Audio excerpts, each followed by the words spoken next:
Big boss Malayalam season 7ന്റെ റിവ്യൂവിലേക്ക് എല്ലാവർക്കും സ്വാഗതം. പണ്ടെങ്ങാണ്ട് ഒരു ചൊല്ലു കേട്ടിട്ടുണ്ട്, അമ്മായി അമ്മയ്ക്ക് അടുപ്പിലും തൂറാം എന്നൊരു ചൊല്ലു കേട്ടിട്ടുണ്ട്.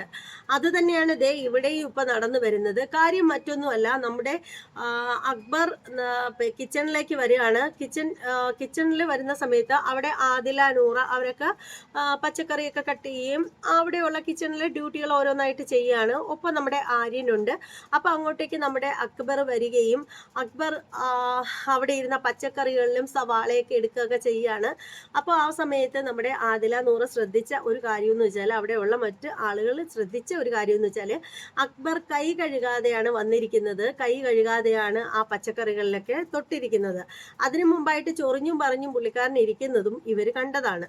അപ്പോൾ ആ ഒരു സമയത്ത് ആദില നൂറയൊക്കെ പറയുന്ന, അയ്യേ അക്ബർക്ക് കൈ കഴുകിയിട്ടില്ല, കൈ കഴുകാതെയാണോ വെജിറ്റബിളിലൊക്കെ തൊടുന്നത്, ഇത്രയും നേരം ചൊറിഞ്ഞൊക്കെ ഇരുന്നിട്ട് പോയി കൈ കഴുകിയിട്ട് അയ്യേ അയ്യയ്യേ എന്നൊക്കെ പറഞ്ഞിട്ട് പുള്ളിക്കാരനെ കളിയാക്കുകയൊക്കെ ചെയ്യുന്നുണ്ട്. അപ്പോൾ ഉടനെ തന്നെ നമ്മുടെ ആര്യൻ പറയണ, ആഹാ ഞങ്ങളുടെ ഗ്രൂപ്പ് നേതാവിനെ അപമാനിക്കുന്നോ, ഞങ്ങളുടെ ഗ്രൂപ്പ് നേതാവിനെ ചോദ്യം ചെയ്യുന്നോ എന്നൊക്കെ പറഞ്ഞിട്ട് ആര്യൻ എന്താണ് ചെയ്തതെന്ന് വെച്ചാൽ, ആര്യനും കിച്ചൺ ഡ്യൂട്ടി ചെയ്യുന്ന ആളാണ്. ആര്യൻ അപ്പം തന്നെ ആര്യൻ്റെ തലയും മുഖവും മൂക്കൊക്കെ ചൊറിഞ്ഞിട്ട് ആ കൈ കൊണ്ട് തന്നെ പുള്ളിക്കാരൻ ഈ കിച്ചൺ ഡ്യൂട്ടിക്ക് നിൽക്കുകയാണ്. നിങ്ങളൊന്ന് ഓർത്തു നോക്കൂ, ആര്യന് എന്തുമാവാം. അതാ ഞാൻ പറഞ്ഞത് അമ്മായി അമ്മയ്ക്ക് അടുപ്പിലും തൂറാം എന്ന് പറഞ്ഞത് അതുകൊണ്ടാണ്. ആര്യൻ അത് ചെയ്തത് കൊണ്ട് യാതൊരു പ്രശ്നവുമില്ല. അതേസമയം ആ ഒരു വീട്ടിലുള്ള അനുമോളോ അതുപോലെ അനീഷോ മറ്റ് ആരായിരുന്നുവെങ്കിലും ഇതുപോലെ ഒരു പ്രവൃത്തി കാണിച്ചിരുന്നെങ്കിൽ, കൂടുതലൊന്നും പറയണ്ടല്ലോ, നമ്മുടെ നെവിനാണെങ്കിൽ പോലും അവിടെയുള്ള എല്ലാവരും ചേർന്ന് ഘോര യുദ്ധമുണ്ടാക്കിയാനെ, അവിടെ ഭയങ്കര പ്രശ്നം ഉണ്ടാക്കിയാനെ. ഇതിപ്പോൾ പുള്ളിക്കാരൻ ചെയ്തതുകൊണ്ട് ആർക്കും ഒരു പ്രശ്നവും ഇല്ല. അതാണ് പറയുന്നത് ഇരട്ടത്താപ്പ് എന്ന് പറയുന്നത്.